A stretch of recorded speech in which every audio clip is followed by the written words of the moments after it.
Bonjour à tous, bienvenue dans cette bulle de l'instrumentation. J'espère que tout va bien pour vous avec ce confinement. Vous n'avez pas trop la pression parce que c'est le thème du jour. Aujourd'hui, on va parler de ça. Et ça, c'est super cool, ça a un super look, c'est hyper sympa et c'est hyper... Pourquoi c'est pratique et quel est son intérêt? Vous allez voir. Donc déjà, vous avez tous reconnu, c'est un manomètre, hein, vous avez pu voir le cadran, l'affichage de la pression, etc. Mais quelle particularité il a, ce manomètre? Regardez bien, ici, il y a une petite LED qui clignote. Et pourquoi ça clignote? Parce qu'il y a une batterie intégrée dedans. L'intérêt de ce manomètre numérique, on va dire qu'il y a trois grands intérêts. Le premier, déjà, c'est un manomètre qui ne fonctionne pas à tube de bourdon. C'est un manomètre qui a ici une cellule piézorésistive, comme un capteur de pression. Donc la pression va s'exercer sur la cellule piézorésistive, on pourra en parler dans une autre vidéo, de ce que c'est qu'une cellule piézorésistive et ce qui existe comme autre type de cellule. Donc la pression s'exerce ici, via un système justement numérique, nous allons avoir la pression qui va évoluer. Donc là, cette version-là, c'est une version de pression absolue, c'est pour ça qu'il affiche un bar, hein, parce qu'il mesure la pression atmosphérique. Alors, n'allez pas chercher les pascals non plus, hein, l'échelle c'est 8 bars, donc bon, c'est déjà pas mal. Il nous affiche un bar, donc déjà on peut constater qu'il fonctionne correctement. Premier point donc intéressant, cellule piézorésistive, ce n'est pas un tube de bourdon, donc le fluide ne pénètre pas dans le cadran ou derrière le cadran, dans le système mécanique qu'il y a derrière. C'est un système électronique. Donc ça c'est un premier bon point, puisque si vous avez un fluide, je sais pas moi, corrosif, agressif, qui pénétrerait dans le tube de bourdon, eh bien au moment où vous avez tous déjà vu, les tubes de bourdon lorsqu'ils cèdent, je vais essayer de vous mettre une petite illustration quelque part, peut-être ici, je sais pas, ou là, on va voir comment on va faire. Eh bien, vous avez déjà vu ce liquide qui pouvait pénétrer dans le tube de bourdon. Alors, à ne pas confondre avec le liquide glycérine qui est utilisé dans les tubes de bourdon pour amortir l'aiguille. Donc ça, c'est le premier bon point.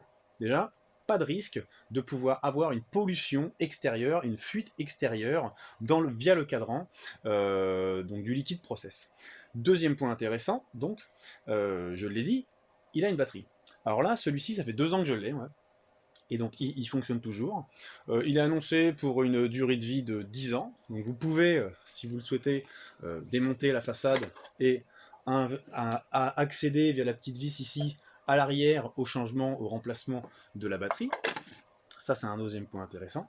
Et alors le troisième, c'est ça qui fait qu'il est cool et qu'il est stylé, comme je disais, il est communicant. Et donc, à quoi ça va nous servir qu'il soit communicant? Eh bien, non seulement sur le process, lorsque j'ai une ronde, un technicien de maintenance, un opérateur vient visualiser, il puisse visualiser l'information, on va pouvoir récupérer cette donnée à distance pour pouvoir monitorer, j'ai envie de dire, votre installation. Même principe qu'un capteur de pression analogique qui serait installé, celui-ci va être communicant. Et quel va être l'intérêt de pouvoir communiquer, d'envoyer l'information d'un manomètre? Je donnais une application standard, je vais prendre quelque chose. Voilà, donc c'est pas un manomètre, mais vous imaginez, ça c'est un manomètre. Vous voyez, hop, hop, ça vous imaginez, c'est un manomètre. Mettez dans la tête, c'est un manomètre. Imaginons, j'ai un échangeur. Un échangeur, donc je mesure la pression en amont et je mesure la pression en aval de mon échangeur. Quel va être l'intérêt de contrôler ça? Donc c'est déjà utilisé avec des manomètres classiques ou des capteurs de pression. On vient mesurer la pression amont-aval de mon échangeur pour savoir s'il s'est encrassé, par exemple, s'il est bouché ou autre. On va pouvoir constater la delta P. Donc déjà avec un manomètre classique, on va pouvoir, ou avec deux manomètres classiques, on va pouvoir vérifier en visuel qu'il n'y a pas de problème sur mon échangeur.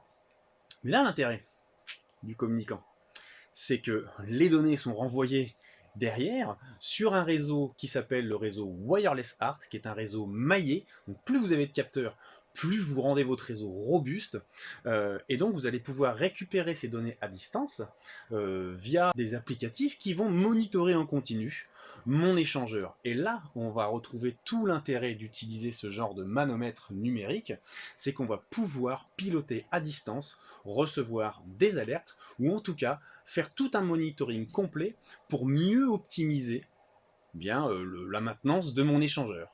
Donc de faire de la maintenance préventive, prédictive même, avec des applicatifs qui ont été développés en association avec ce protocole de communication. Je vais reposer cette sonde. enfin ce manomètre, pardon. Donc voilà 3 avantages d'utiliser cette technologie-là.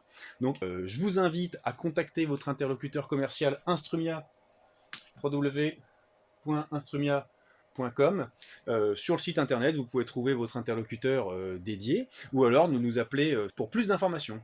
Allez, moi je vous dis à bientôt pour une prochaine bulle de l'instrumentation sur le sujet de la mesure de débit non intrusive. Vous allez voir, ça aussi, c'est super cool et on peut faire plein de trucs avec. Ciao!